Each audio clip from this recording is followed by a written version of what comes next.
The Trump administration has now taken unprecedented action.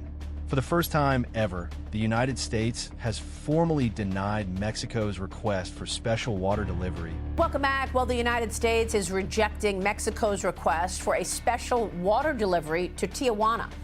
This isn't about tariffs. It's not about trade deals. It's about survival.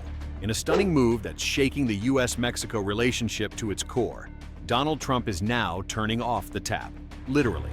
No more water for Mexico. The former president and now presidential frontrunner for 2024 has drawn a hard line in the dirt. No compliance, no Colorado River water. But what's behind this water war? And why are people calling it the boldest pressure tactic Trump has used yet?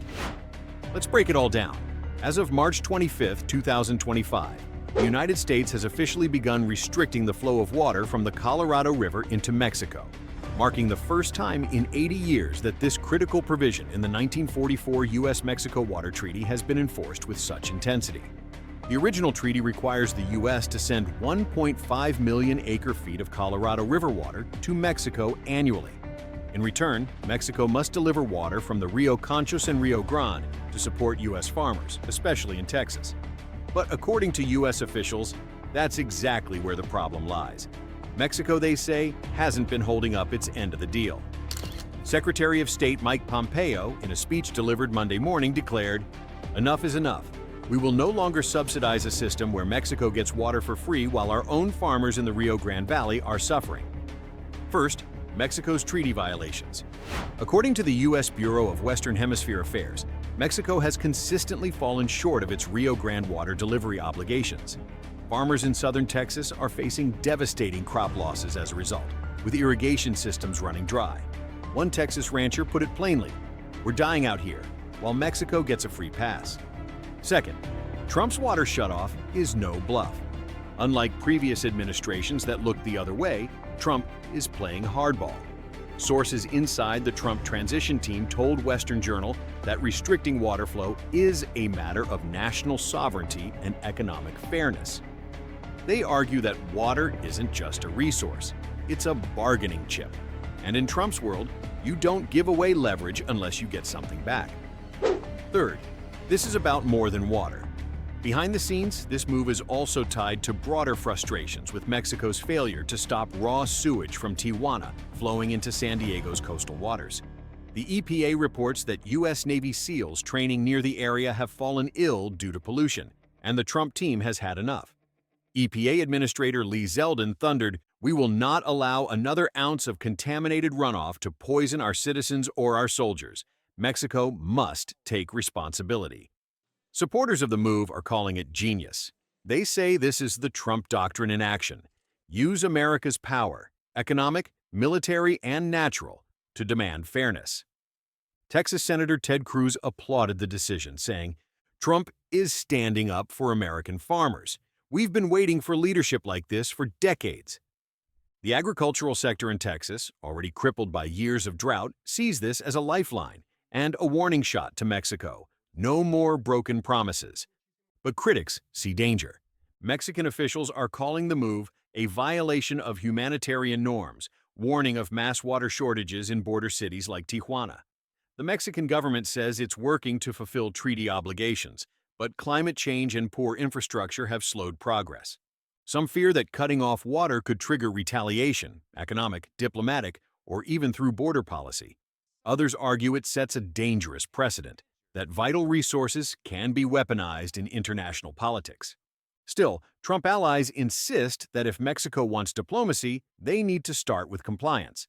As of March 25th, no agreement has been reached, and Mexico has vowed to raise the issue before international water courts. So, where does this end? Is Trump's move a brilliant strategic play to protect American farmers and force Mexico's hand?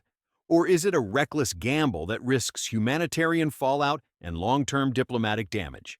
One thing's for sure, water is now a weapon, and if Trump wins in November, this could be just the beginning of a radically different U.S. foreign policy based on hard leverage over soft diplomacy. What do you think? Is Trump right to cut off Mexico's water? Or has he gone too far? Drop your thoughts in the comments below, and don't forget to subscribe for more breaking analysis on politics, power, and global strategy. Trump is prepping tariffs on potentially trillions of dollars. Tariffs is the most beautiful word to me in the dictionary. Am I going to impose tariffs on the European Union? No exception. Our country's businesses back that left us. The United States is applying a 25% tariff. Tariffs on steel and aluminum. The countermeasures we take today are strong but proportionate. President Trump is shaking up global trade again. To burden our economies with such tariffs. Jobs are at stake. In a tit-for-tat spat that could impact the global economy. A new trade war is brewing, and this time it's not between the U.S. and China. It's between Washington and its oldest allies in Europe. Donald Trump is back, and so is his economic warfare. But the European Union isn't bowing down. They're preparing a counterstrike that could fracture Western unity and plunge global markets into chaos. So what's really going on behind the scenes of this transatlantic standoff? And how did Elon Musk's Tesla become a central pawn in this explosive trade conflict? As of March 8, 2025, Donald Trump has reignited his long-standing battle with foreign imports. During a fiery campaign rally last week, he promised to slap a 10% across-the-board tariff on all imported goods if re-elected, calling it a matter of economic survival. The former president's rhetoric has always targeted China, but now his sights are fixed on America's allies, especially Germany and France, whose car industries thrive on U.S. sales. And here's the twist. Tesla, the company led by Elon Musk, is at the center of the storm. The automaker just opened a major factory in Berlin. That factory, intended to serve the European market, is now turning into a political flashpoint. With Trump threatening tariffs on EU goods and the EU preparing tariffs in retaliation, Musk's international empire could get caught in the crossfire. First, let's break down what Trump is proposing. His blanket 10% tariff would apply to all imports, regardless of origin. That includes cars, steel, food, pharmaceuticals, you name it. Trump claims this will bring back American jobs and punish what he calls cheating by foreign governments. But here's where the backlash begins. European leaders immediately warned that any such move would violate World Trade Organization rules and undermine years of transatlantic cooperation.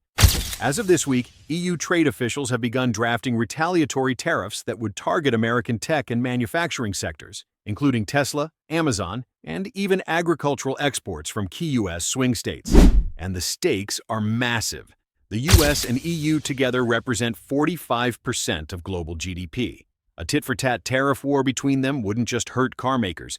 It could spark a global recession, choke supply chains, and inflame nationalist politics on both continents. Second, this isn't Trump's first foray into economic nationalism. Back in 2018, he launched tariffs against China, Canada, and the EU under Section 232, citing national security. Those moves disrupted trade flows and cost U.S. consumers billions in higher prices. But Trump's base didn't flinch. In fact, many celebrated his tough guy tactics as long overdue. Now in 2025, he's doubling down and warning that globalism has failed. But this time, the European Union is better prepared.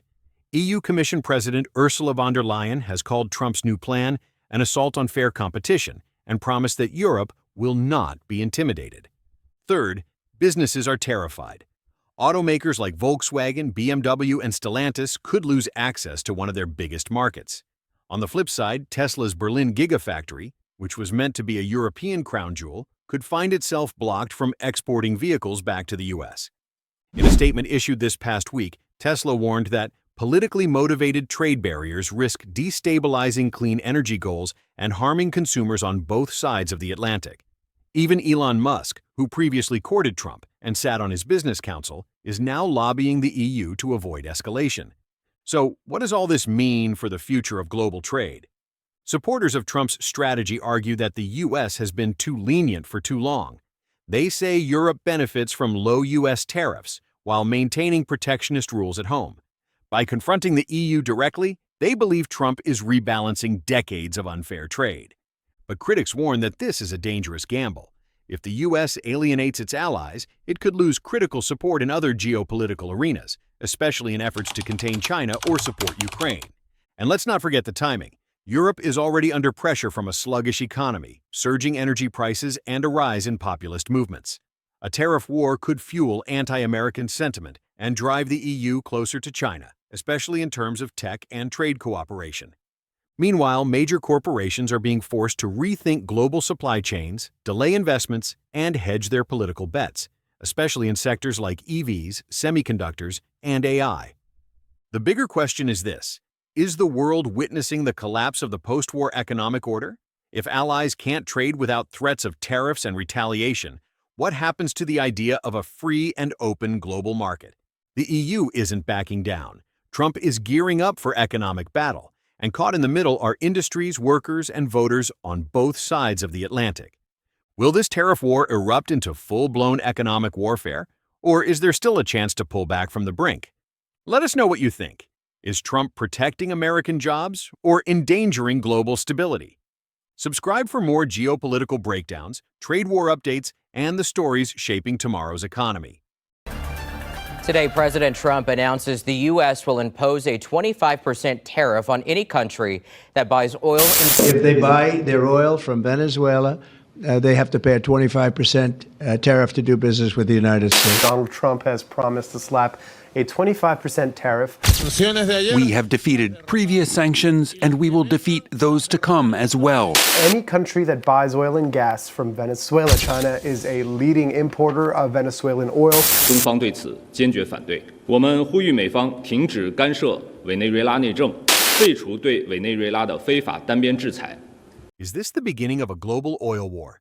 Donald Trump is back, and this time, he's not just targeting China or Mexico. He's going after anyone who dares to buy Venezuelan oil. With a threat to slap a 25% tariff on any country importing crude from Caracas, Trump has reignited a dangerous standoff that could destabilize global markets and send shockwaves through Latin America. As of March 25, 2025, in a fiery campaign rally in Houston, Trump declared that if he returns to the White House, he will punish any nation that purchases oil from the Nicolas Maduro regime. The ultimatum? A 25% tariff on those countries' exports to the United States. This bold move could rewrite the rules of global energy politics and plunge the Western Hemisphere into a full-blown diplomatic crisis.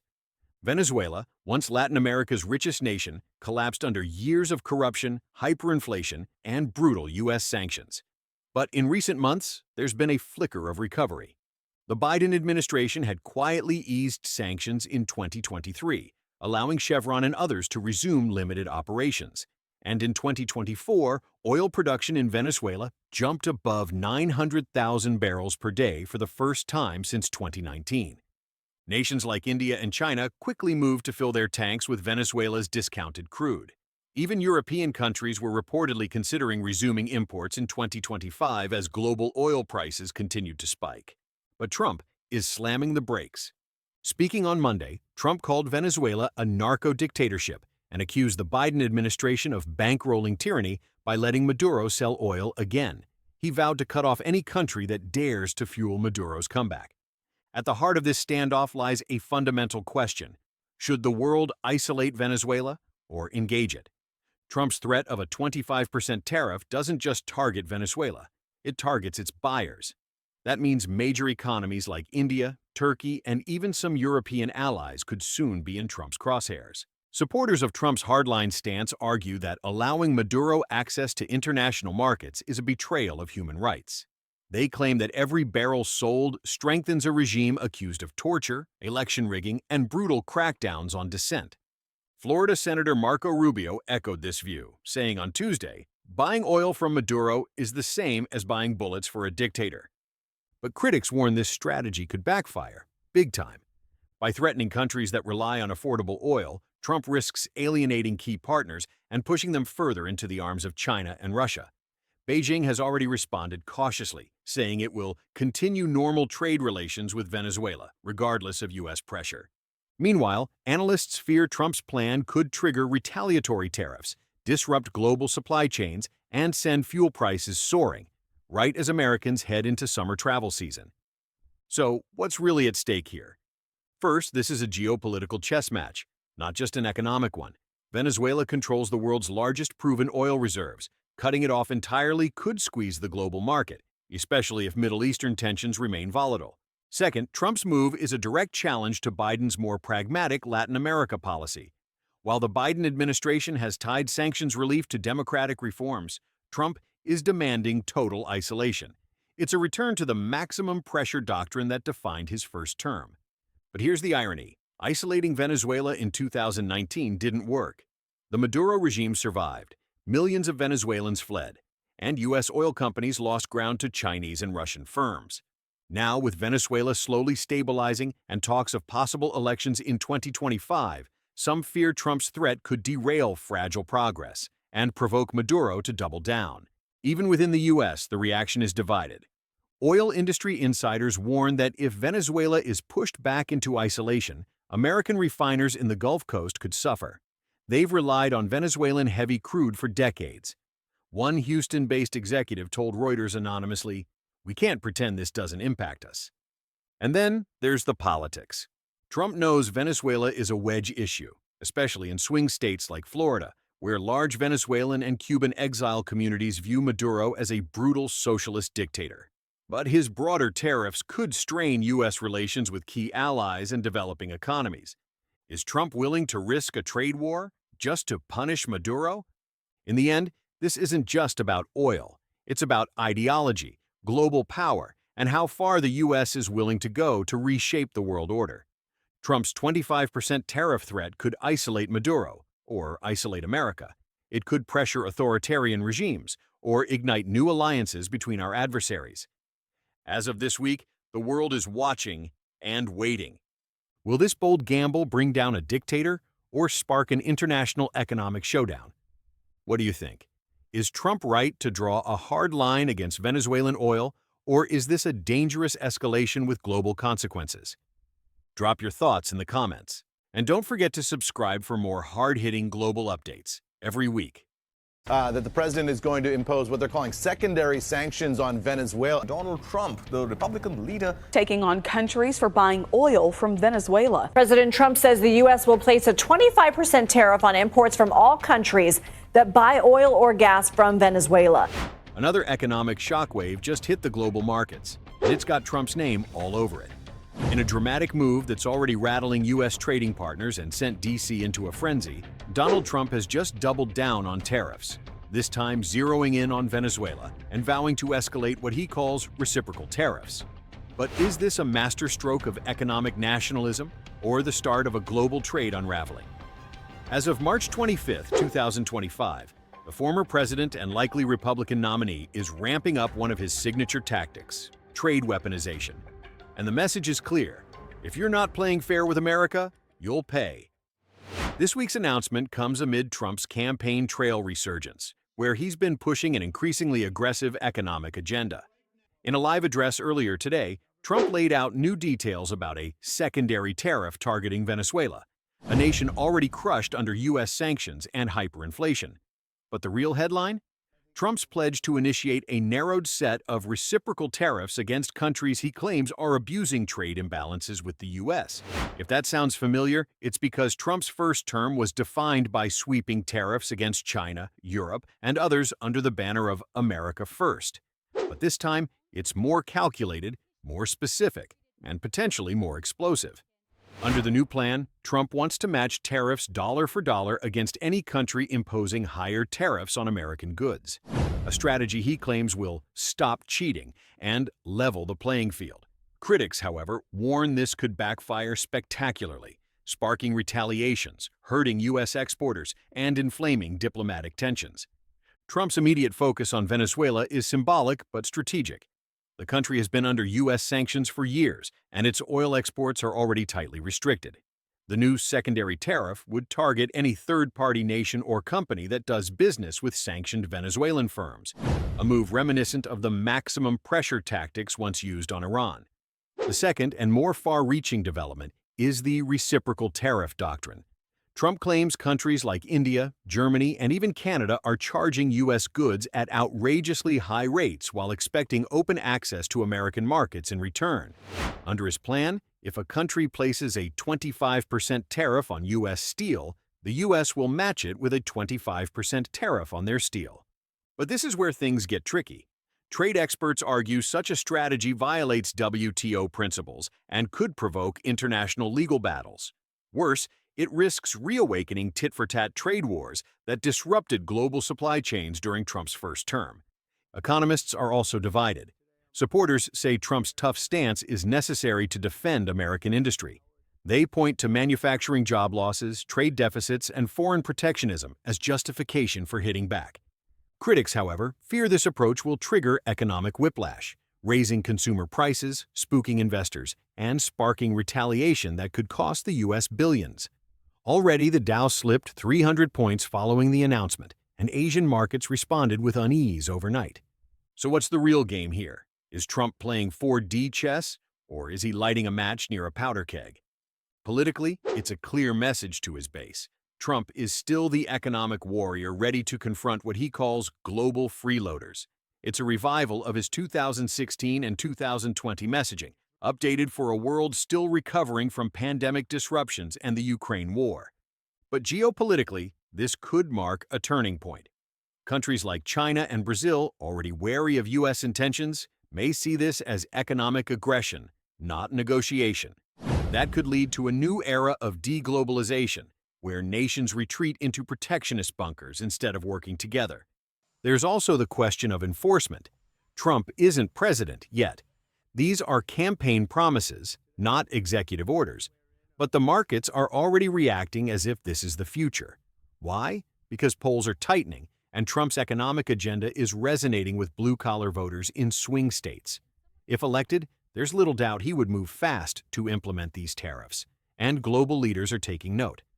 Meanwhile, President Biden's camp has criticized the move as reckless and dangerous, arguing it will hurt American farmers and exporters. But they've stopped short of offering a counter-strategy, perhaps wary of alienating the same voters who feel left behind by global trade. This isn't just about tariffs. It's about America's place in the global economy, and whether Trump's America First vision is on the verge of a comeback.